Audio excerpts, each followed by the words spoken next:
नमस्कार, लाईव्ह मराठीमध्ये आपलं स्वागत आहे. मी सलमान. कोल्हापूर महापालिका निवडणुका होऊन आता 7 महिने पूर्ण होत आले आहेत.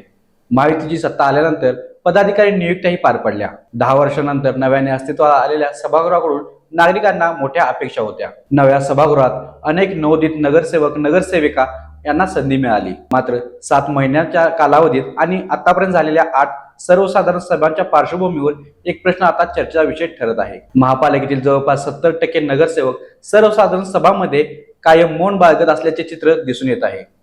अनेक सदस्यांना सभागृहात उपस्थित राहतात, सही करतात, कामकाज पाहतात, मात्र आपल्या प्रभागातील प्रश्न, समस्या आणि विकासाबाबत एक शब्दही बोलताना दिसत नाहीत.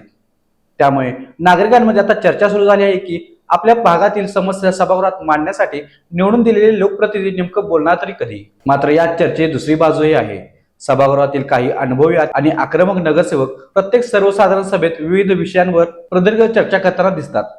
प्रशासनाला जाब विचारणे आणि प्रश्न उपस्थित करणे ही लोकप्रतिनिधी म्हणून त्यांची कर्तव्य असली तरी अनेकदा या चर्चांमधून संपूर्ण सभेचा बराचसाच वेळ खर्ची पडतो. परिणामी काही नवोदित नगरसेवक आणि नगरसेविकांना आपल्या प्रभागातील प्रश्न मांडण्यासाठी उभे राहूनही त्यांना पुरेसा वेळ मिळत नसल्याची भावना व्यक्त केली जात आहे. मोठ्या आवाजात आणि प्रभावी शैलीत बोलणाऱ्या अनुभवी सदस्यांसमोर नवोदितांचा आवाज दबला जातो आणि अनेकदा त्यांना नाईलाजाने खाली बसावे लागते. अर्थातच याचा अर्थ असा नाही की सर्व शांत सदस्यांना बोलण्याची संधी मिळत नाही, कारण 8 सर्वसाधारण सभा होऊन गेल्या तरीही काही सदस्यांनी एकदाही आपली भूमिका ठामपणे मांडताना दिसून आलेली नाही. त्यामुळे सभागृहातील शांततेमागे संधीचा अभाव आहे की इच्छाशक्तीचा हा प्रश्न उपस्थित होत आहे. विशेष म्हणजे या सभागृहात महिलांची संख्या लक्षणीय आहे. अनेक नवोदित नगरसेविका प्रथमच महापालिकेत पोहोचल्या आहेत. नागरिकांनी त्यांच्याकडून आपल्या भागातील प्रश्नांवर प्रभावीपणे आवाज उठवण्याची अपेक्षा व्यक्त केली होती. मात्र आजही काही मोजक्या सदस्यांभोवतीच बहुतांशी चर्चा फिरताना दिसत आहे. कोल्हापूर शहरातील जवळपास प्रत्येक प्रभागामध्ये रस्ते, पाणीपुरवठा, स्वच्छता, ड्रेनेज, वाहतूक कोंडी, अतिक्रमण आणि मूलभूत सुविधांचा प्रश्न कायम आहेत. या प्रश्नांना सभागृहात वाचा फोडणे हे नगरसेवकाची प्राथमिक जबाबदारी मानली जाते. फक्त निवडून येणे किंवा पद मिळवणे म्हणजे विकास नव्हे, तर नागरिकांच्या प्रश्नांसाठी सातत्याने आवाज उठवणे लोकप्रतिनिधीचे खरे काम असते. विशेष म्हणजे मौन बाळगणाऱ्या अनेक नगरसेवकांच्या मागे मोठा राजकीय वारसा आहे. त्यामुळे त्यांच्याकडून अधिक सक्रिय भूमिकेची अपेक्षा नागरिक व्यक्त करत आहेत. आता पुढील सर्वसाधारण सभांमध्ये मौनधारी नगरसेवक बोलके होणार का? नवोदित सदस्यांना आपला आवाज बुलंद करण्याची अधिक संधी मिळणार का? की महापालिकेतील चर्चा काही मोजक्या चेहऱ्यावरती मर्यादित राहणार?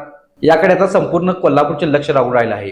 एकूणच लोकशाहीतील लोकप्रतिनिधीचे काम नगरसेवकांसमोर येणे तितकेच महत्वाचे असते. त्यामुळे पुढील भागात सभागृहातील सदस्यांच्या सहभागाचा सविस्तर आढावा आपण घेणार आहोत. कोण बोलले, किती बोलले आणि कोण अद्यापही शांत आहे याची माहिती लवकरच आपल्या समोर येईल. अशाच नवनवीन व्हिडिओसाठी पाहत राहा लाईव्ह मराठी. धन्यवाद. आविष्कार इन्फ्रा तुम्हाला देत आहे विविध लोकेशन्सवर NA प्लॉट्स आणि प्राईम फ्लॅट्सचे प्रोजेक्ट्स. नंदिनी जाधव नगर, शांत निवांत कोल्हापुरात घर म्हणजेच नंदिनी जाधव नगर. मल्हार रामगिरी, तुमच्या स्वप्नातील बंगल्याची पहिली पायरी. मल्हार रामगिरी हातकणंगले. पॅनोरमा हिल्स आंबा, सह्याद्रीच्या कुशीत निसर्गाच्या सानिध्यात तुमचं स्वतःचं farm house. Padmavira city Jaysingpur, एक आधुनिक लाईफस्टाईल देणारा 1 and 2 BHK होम्सचा प्रोजेक्ट.